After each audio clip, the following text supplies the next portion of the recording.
Welcome to the Body Ethos Podcast, where we're shifting the culture from sickness to health. Before we dive in, please remember that this podcast is for educational purposes only and is not a substitute for medical advice, diagnosis, or treatment. Always consult your healthcare provider before making any changes to your health routine. Hey guys, I cannot believe that I am finally recording the first episode of this podcast. It has been an absolute dream of mine for years to start a podcast, and I can't believe that it's finally here, to be honest. I am so excited. So welcome to the Body Ethos Podcast. I'm your host, Jessica Whitmill, and I am a root cause focused, board certified holistic health practitioner, a nutritional therapy practitioner, as well as an emotional release practitioner.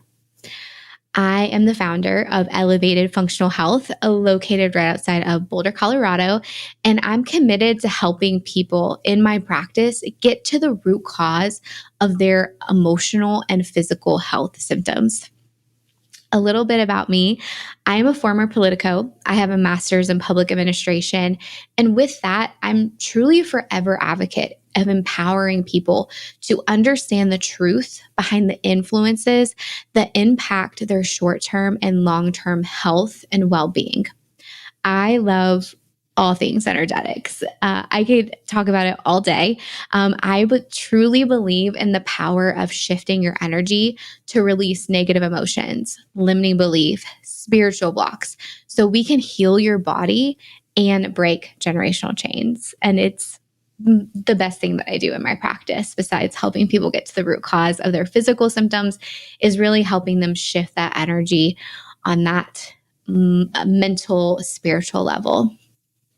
I hope that in this space, we will explore everything to help you get to the root cause of what's truly going on inside of your body, inside your communities, inside your families. We will explore how what we believe and what we eat and how our environment drives sickness and health. And again, nothing's going to be left on the table, because I want to really get down to the root cause of why we are all so sick, tired, and overwhelmed, so that ultimately you can gain the power, the knowledge, and the tools to take back and reclaim your health and wellness. The word ethos, if you didn't know, with the Body Ethos Podcast, is defined as the characteristic spirit of a culture, an era, or community, as defined by its beliefs and aspirations. So I'm here so we together can radically shift our culture from sickness to health. Right now, we are in the middle of a health epidemic. There are over 50 million Americans that are diagnosed with an autoimmune condition, and that's diagnosed. Most people take about 7 years to get a diagnosis. These rates also continue to rise post-pandemic. Even more shocking, there was a study from the University of North Carolina at Chapel Hill that found only 12% of American adults are metabolically healthy, which means 88% of us are at risk for serious chronic diseases. Poor metabolic health isn't just about weight gain or fatigue or insulin resistance.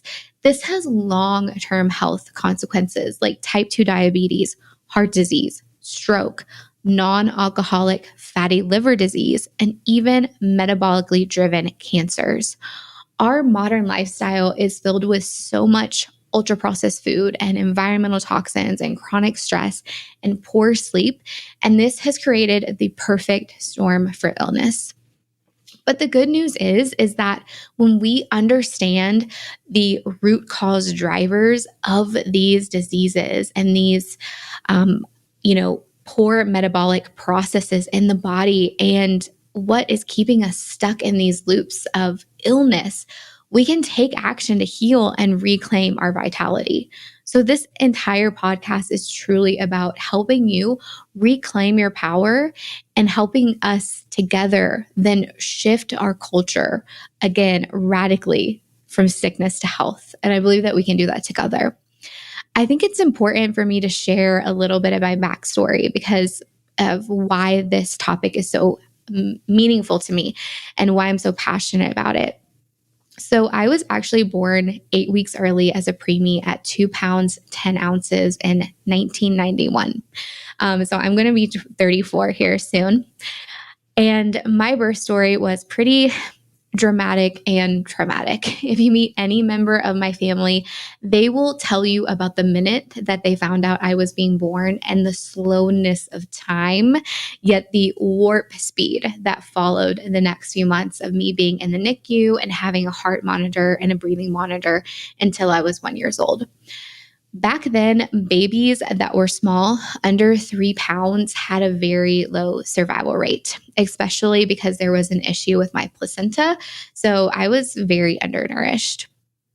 The hospital actually didn't want to post my birth announcement in the newspaper like they did back then because the doctors and nurses told my mom that they didn't want to post my death announcement a few days later.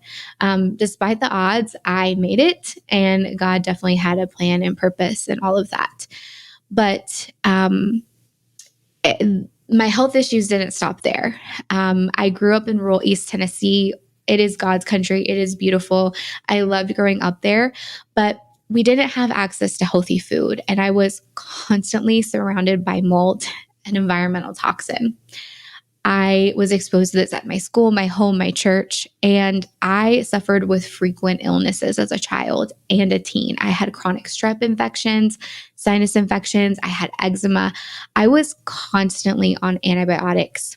I had hormonal issues with early puberty symptoms at 8 and my first period at 10.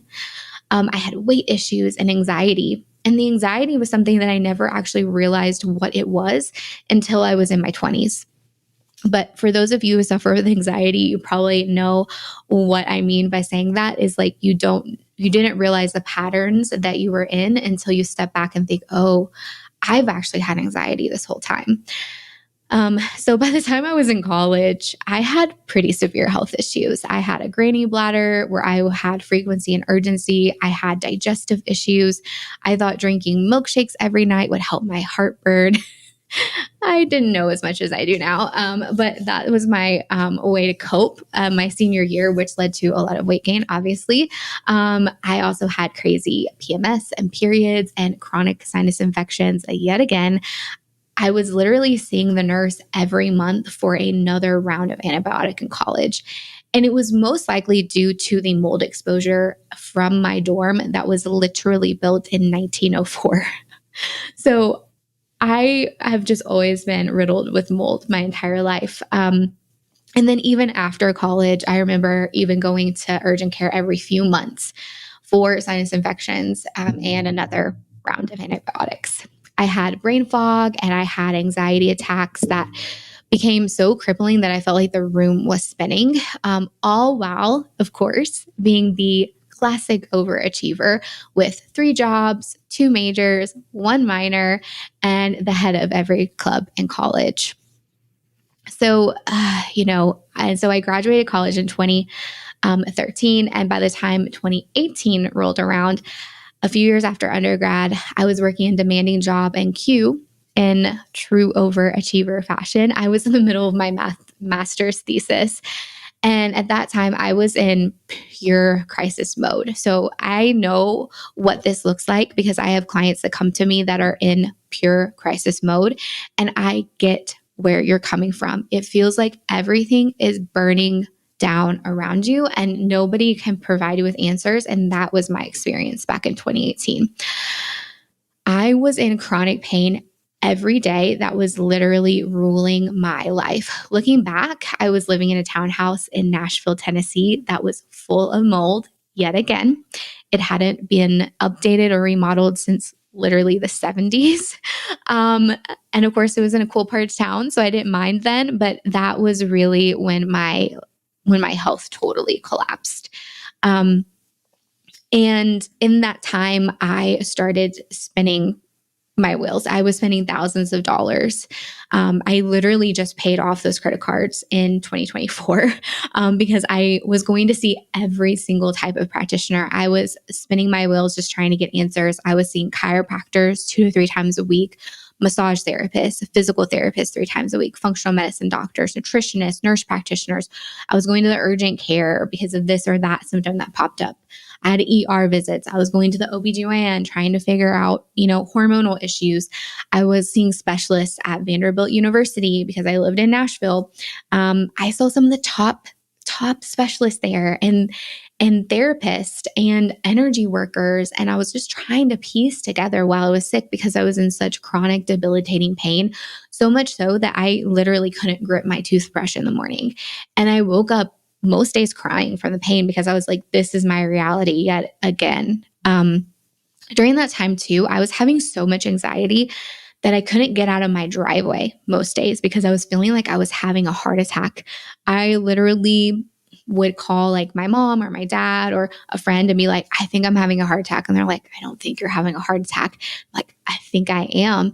And I was like, I think I'm going to just drive to the ER. And they would talk me down. And of course I wasn't having a heart attack, but I did have scans and, EKGs and all the different things to rule it out. And I was simply just having anxiety from the chronic mold exposure that was being exposed to her during that time. I thought too, maybe I developed something like social anxiety, even though I am absolutely an extrovert. But really, again, it was the underlying mold and the health issues that I was experiencing that was causing those extreme anxiety symptoms. And I don't have those issues today. I'm happy to say. But again, it just proves that when there's a physical imbalance, a lot of times it throws off that mental, emotional balance as well. So in 2019, I finally got into Vanderbilt University after waiting 6 months for an appointment with rheumatology. With those of you who don't know, rheumatology is like an autoimmune specialist. And I was told that I had an autoimmune disorder called mixed to connective tissue disease, or MCTD. So again, mixed connective tissue disease, and that I would develop lupus in 2 years because I had the highest autoimmune titer that you could have. And so it indicated that I had a systematic inflammatory autoimmune condition brewing, and that my only option was lifelong medication.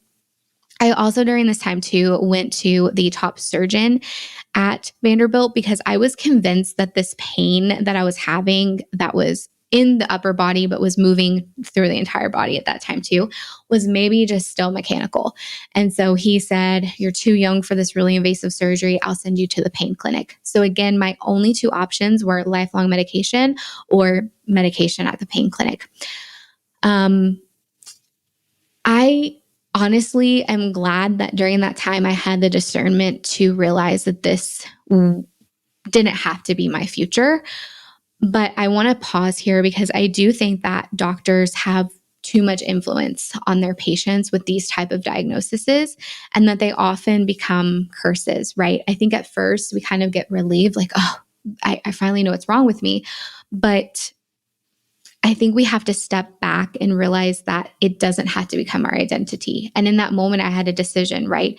I could take on the identity of autoimmunity, or I could say, I don't want this to be my identity, and I'm going to find another way. And as you already could see with my story, I was already searching for answers, right? I was searching for that root cause. I was searching for the reason why I was having these issues, but I wasn't getting the answers. And at this time, this could have felt like an answer for me, right? But I didn't accept it. And instead, I didn't give it any power. And I think that that's an important pivotal moment in my life, that I decided that I was going to take back control of my health because nobody was helping me. After all of this, searching and trying to figure it out, I was like, you know what, I'm gonna do this on my own now. So I put myself on something called the autoimmune paleo diet, or AIP, the very next day. And I had been putting this off, to be honest. I had known about it. I have to give my mom a shout out for this because she had told me about this diet, and I was already gluten-free. I was already dairy-free. I was living in Nashville. It's such a foodie city. I was young. I was single. I was hanging out with friends. And I was like, I don't want to give up things like lattes, with almond milk. Like that would be the worst thing ever. I don't want to give up tacos. I don't want to give up margaritas. Like all the fun things that are social, because again, I'm an extrovert. And food is so tied to social settings, and Nashville's such a social town. And so I had been really resistant to changing my diet and changing up everything. But I knew that this seemed like it could be my only hope. And it was something that was in my power to do. So again, the very next day, I put myself on the autoimmune paleo diet. I kid you not, within 8 weeks, I was 85% pain-free. And I have like documentation of this on my Instagram where it was like day 15, like feeling better, feeling like the fog is lifting, week 7, I was losing weight. I was becoming more and more pain-free. And I was feeling inspired. And I was feeling passionate about this lifestyle change that I made, that I could physically feel the difference in my anxiety levels and my pain levels and all those other symptoms that I was having, that I was like, I want to do this. I want to become a nutrition professional, and I want to become a nutritional therapy practitioner, because at the time, so many nutritional therapy practitioners were sharing about the power of food as medicine. And I was like, I want to be like them. So so that's one of the reasons that I am now a nutritional therapy practitioner. But let's going back to AIP. Within a year, I reversed my symptoms 100%. I no longer have chronic pain. I also met the love of my life, Tyler, and I was in the process of changing my career. And I think that this just shows that when you take your power back, this helps you find your true purpose and alignment. So let me say that again. When you take your power back, this is when you find your true purpose and alignment. And this is what I found to be true for me, and what I hope will be true for you. That is, you learn what is truly at the root cause of this epidemic of poor preventable health that all of us are experiencing here in the US and abroad. That when you take your power back, that you will find your true purpose and alignment through that as well. So there's a lot more to this story. Obviously, the years that followed, I went to school to become an NTP, and then of course, complete advanced trainings to become a holistic health practitioner and an emotional release practitioner. And, I lived through the pandemic, and I lived in mold yet again, and I moved to a different state. And I started my holistic health practice, and that's all been a journey in its own, one that took a toll on my health yet again, but asked me to dig deeper into root causes and my own deeper spiritual healing as well, and areas that I needed to grow and change and transform. And so I just want to say that like this whole thing is a journey, and you can't expect perfection from just changing your diet or just changing the root cause, but it's a journey over time that asks you to transform and to really get to that next level with each and every chapter of this journey. And so that's been my experience, and it's made me a better person. It's made me a better, partner and daughter and friend and practitioner along the way. I think that's the beauty of this journey we're on in life, right? Is that we're always been called to transform and change and grow and deepen our understanding of ourselves and the world around us and of God.